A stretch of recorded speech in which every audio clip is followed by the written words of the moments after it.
അപ്പം നമ്മൾ ഇന്ന് 3 പടങ്ങളാണ് കണ്ടിരിക്കുന്നത്, 3 സിനിമകൾ. സൂര്യ സാറ്റർഡേ കാണാൻ ലേറ്റായിപ്പോയി, കാരണം എനിക്ക് പരീക്ഷയായിരുന്നു. പിന്നെ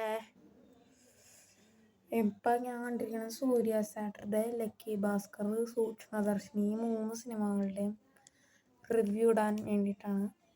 സൂക്ഷ്മദർശിനി ഇന്നലെ പോയി കണ്ടു.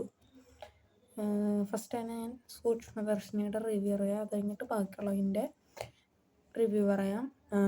അന്ന് തന്നെ സൂക്ഷ്മദർശിനി പടം ഒരു ഗ്രിപ്പിംഗ് സസ്പെൻസ് ത്രില്ലർ മിസ്റ്ററി, പിന്നെ സസ്പെൻസ് മിസ്റ്ററി എന്ന് വെച്ചാൽ അത് അറിയാനുള്ള എനിക്ക് മിസ്റ്ററി ആയിരുന്നു.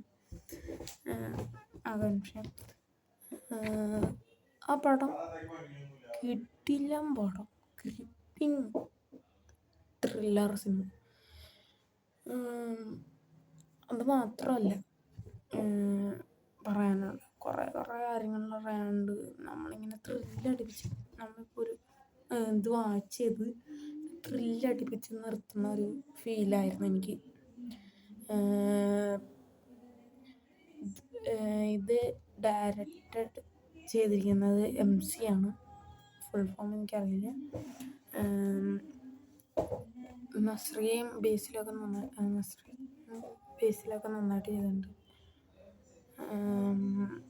പിന്നെ ഇതിനകത്ത് ഒരു നല്ല സ്ക്രിപ്റ്റായിട്ട് കൊണ്ടുവന്നിട്ടുണ്ട് ഇവർ. നല്ല റൈറ്റിങ്ങും മേക്കിങ്ങും ഒക്കെ നല്ലതായിരുന്നു. പിന്നെ അടുത്തതെന്ന് പറയുകയാണെങ്കിൽ പിന്നെ ഇത് ഒരു കോമ്പറ്റീഷനായിരുന്നു. ഞാൻ ഹലോ മമ്മിയോടൊപ്പം, ഹലോ മമ്മി ഞാൻ കണ്ടിട്ടില്ല, കാണും കൂട്ടിട്ടിൽ വരുമ്പോൾ ഞാൻ ഇതിനകത്ത് റിവ്യൂ ഇടും. പിന്നെ എന്ന് പറയുകയാണെങ്കിൽ രണ്ടാമത്തെ മൂവി എന്ന് പറയുകയാണെങ്കിൽ ലക്കി ഭാസ്കറാണ്. ലക്കി ഭാസ്കർ എനിക്ക് ഒരു നല്ല പടമായിട്ട് എനിക്ക് ഫീൽ ചെയ്തു. ബിസിനസ്സുകാർക്കൊക്കെ കാണാൻ പറ്റിയ നല്ല സിനിമയാണ്. നല്ല ഒരു മൂവി തന്നെയാണ്, നല്ല സ്ക്രിപ്റ്റും അത്യാവശ്യം നല്ല സിനിമയാണ് ലക്കി ഭാസ്കറും. പിന്നെ ഇതിനകത്ത് ഡീക്കിൻ്റെ ആക്ടിങ് നല്ല ആക്ടിങ്ങായിട്ട്. ഇപ്പോൾ കുറുപ്പിനെക്കാട്ടും എനിക്കിഷ്ടപ്പെട്ടത് ഈ സിനിമയാണ്. കുറുപ്പിനെക്കാട്ടും എനിക്കിഷ്ടപ്പെട്ട ഡീക്കിൻ്റെ കരിയറിൽ ഏറ്റവും കൂടുതൽ ഇഷ്ടപ്പെട്ടത് കുറുപ്പായിരുന്നു. പിന്നെ ഞാനിതാണ് പിന്നെ അയ്യോ ഇതായിരുന്നു ഒരു സിനിമയുടെ പേരെന്തായിരുന്നു,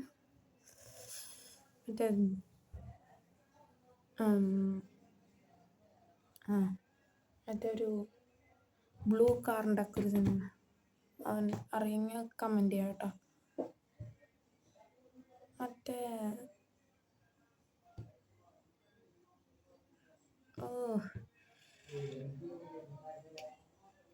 കണ്ണും കൊള്ളയടിച്ച് അത്.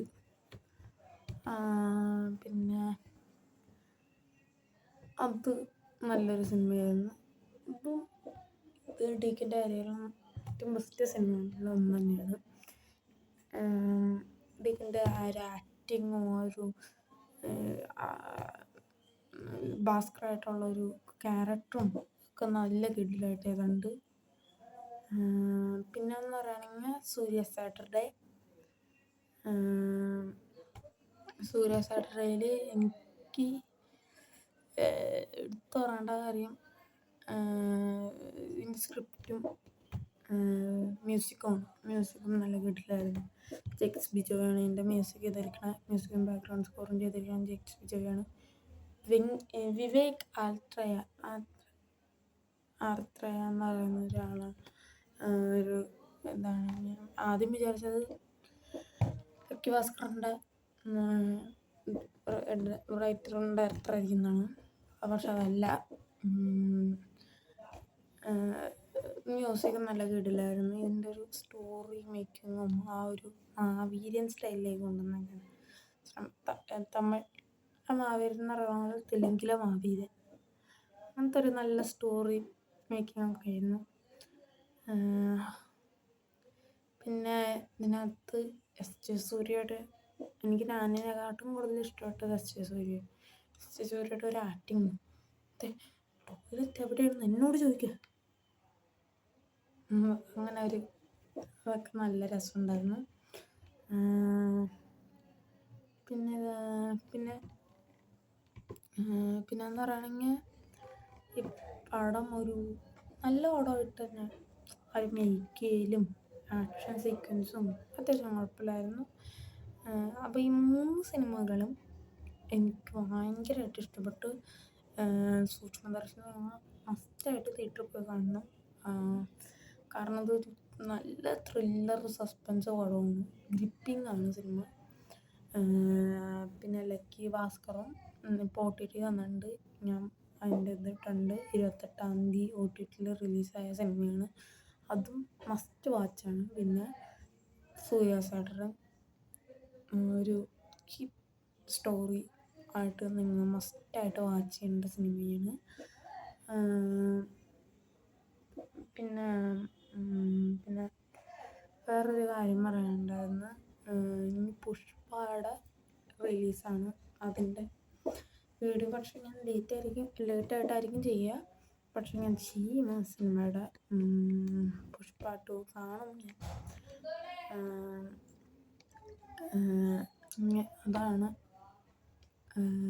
വരാനുള്ളത്. കൺകുവ വന്ന് എൻ്റെ റിലീസ് എന്നാണ് തീരുമാനിക്കാൻ കാണുന്നുണ്ട്. അപ്പോൾ അത്രേ ഉള്ളൂ. ശരി എന്നാൽ.